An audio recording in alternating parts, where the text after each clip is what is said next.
So this is our last salt of salt analysis, that is strontium chloride salt. And you can see the crystals looks like sugar crystals. Now we are moving towards the indicatory test, that is concentrated sulfuric acid test. So I have taken salt in a test tube. Now I'm going to add. Now we will heat it a little.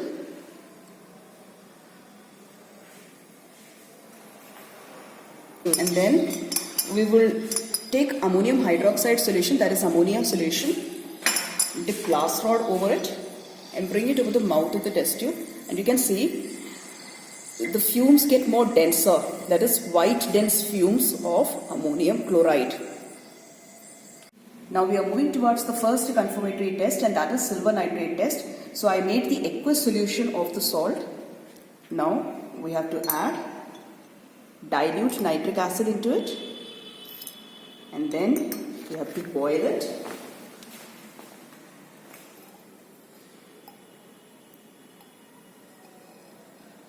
And then after boiling for some time, to cool it in cold water.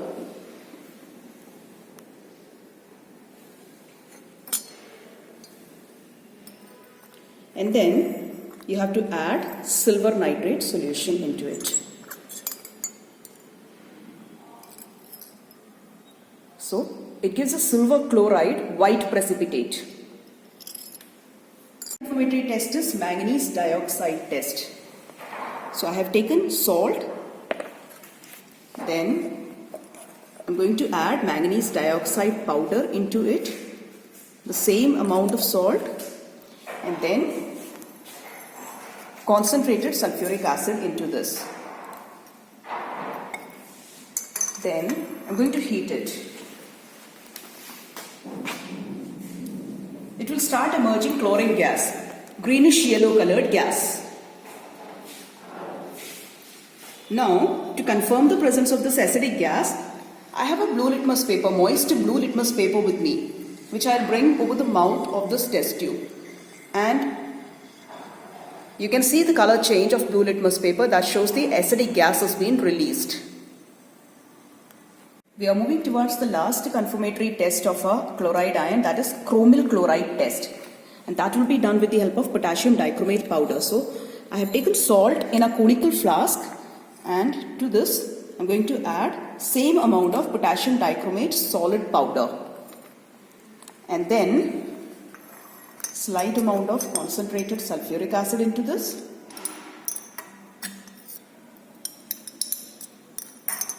Now this mixture will be heated. So the bench tube will be kept over the mouth of it, and this will be heated. On heating, you can see the orange red fumes are being emerging.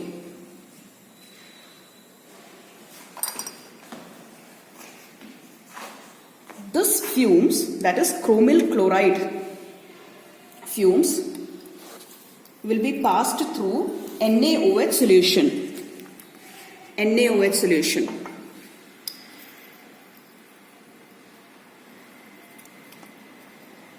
Till it gets yellow.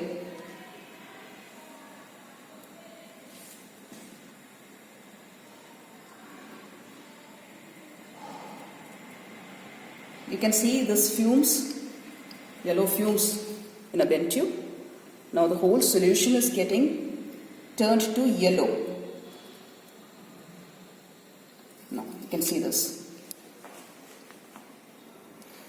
To this yellow solution, we have to add acetic acid. Slight amount of dilute acetic acid. And to that, we are going to add lead acetate solution. It will give lead chromate, the yellow precipitate. So the yellow colored solution was sodium chromate, which has been changed to a lead chromate solution now. So these were the confirmatory tests for the presence of a chloride ion. Moving towards the analysis of strontium ion. So I have prepared the aqueous solution of the salt. Now to this, I am going to add solid ammonium chloride, its group reagent.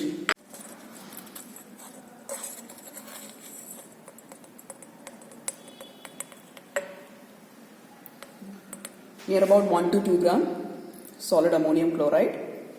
After adding it, heat it.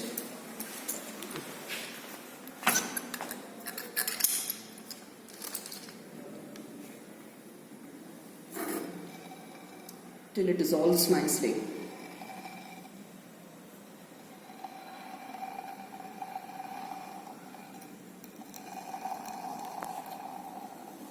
And then cool it in cold water.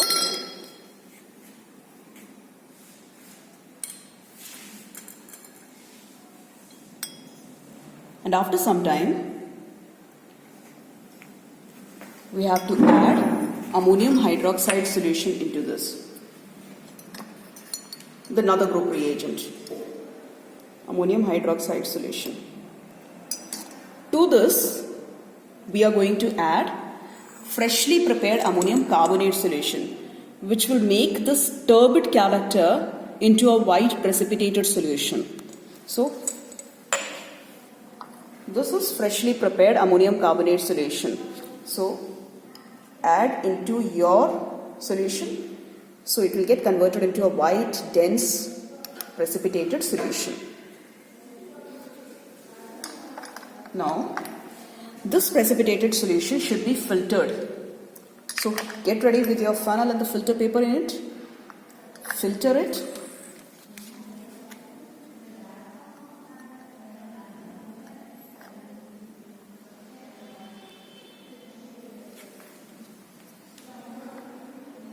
After that, we have to wash it with hot water. So, hot water will be poured over the filter paper so that soluble impurities could be removed from this filter paper.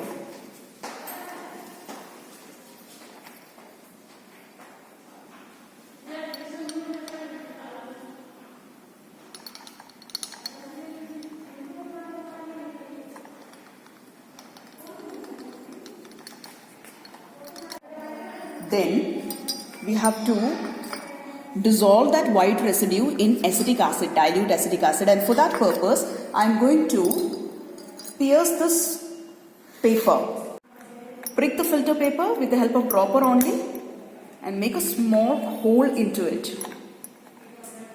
So after piercing the filter paper only, you have to wash it with acetic acid so that whole residue could be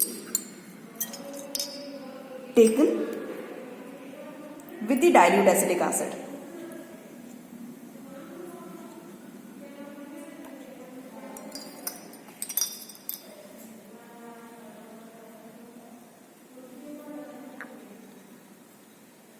So with this, we have taken the residue along with the dilute acetic acid and collected in our test tube.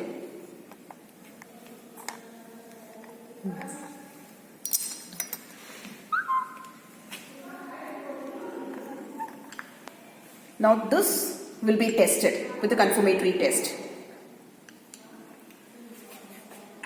So to this, we are going to add the ammonium sulfate solution in order to see the presence of strontium ion. So when it starts giving white precipitate,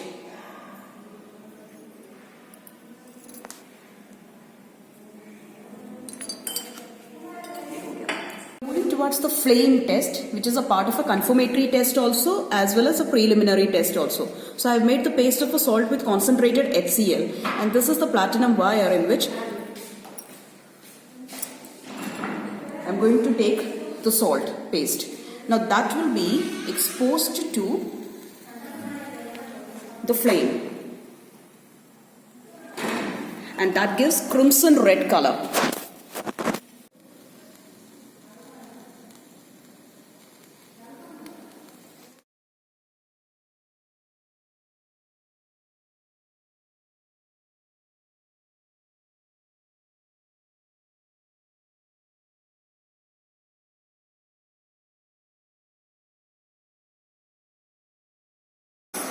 So reaction equation, for our strontium chloride salt.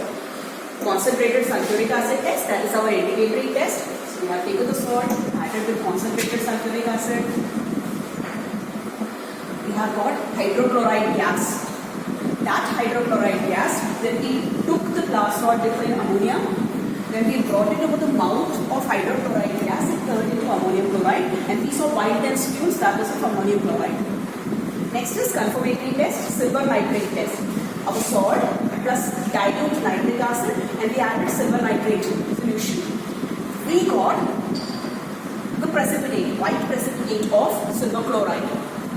Next test was manganese dioxide test. The salt was added with solid manganese dioxide and treated with concentrated sulfuric acid. When you heated it, this is a heating sign. When you heated it, it emerged a greenish yellow colored gas, that was a chlorine gas, which we tested with the help of a blue litmus paper and it turned red. That was this gas. Next confirmatory test, that is chromyl chloride test for the chloride ion. Our salt plus solid potassium dichromate powder, an orange colored powder, concentrated sulfuric acid, we have heated it and it emerged a red fumes of chromyl chloride. This is the formula for chromyl chloride. Please remember all these equations for your viva purpose and all. So this chromyl chloride gas, that is red fumes, will be treated, will be passed through NaOH solution, aqueous solution of NaOH. And we will get the yellow coloration of NaOH, and that is actually due to the formation of a sodium chromate, yellow solution. This is being treated with acetic acid solution first of all, dilute solution of acetic acid, and then lead acetate. At last, we are going to get the yellow precipitate, and that is of lead chromate. Analysis of strontium ion. Next is, so salt, ammonium chloride, the group reagent, ammonium hydroxide solution, and then freshly prepared ammonium carbonate solution. So on treatment of all these reagents, it will give strontium carbonate at last. White colored precipitate, white PPT. That strontium carbonate is being dissolved in acetic acid to form strontium acetate.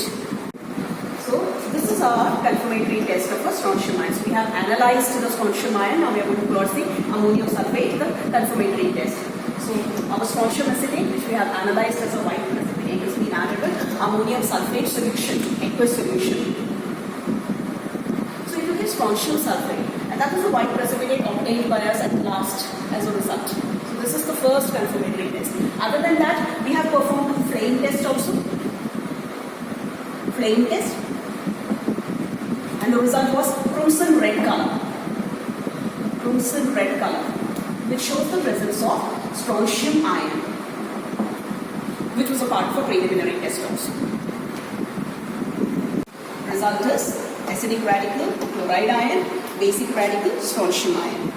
So I'm going to summarize the cationic group, the group reagents, and the formation of a precipitate by that. Okay, so it will be easier for you to understand how these group reagents are being linked with each other and how the cationic groups are being linked with each other. Okay, so the group, that is zero group, contains only ammonium ion, which on addition of any kind of reagent which is present in your chemistry lab will never give any kind of precipitate. That's why it is called as a zero group member.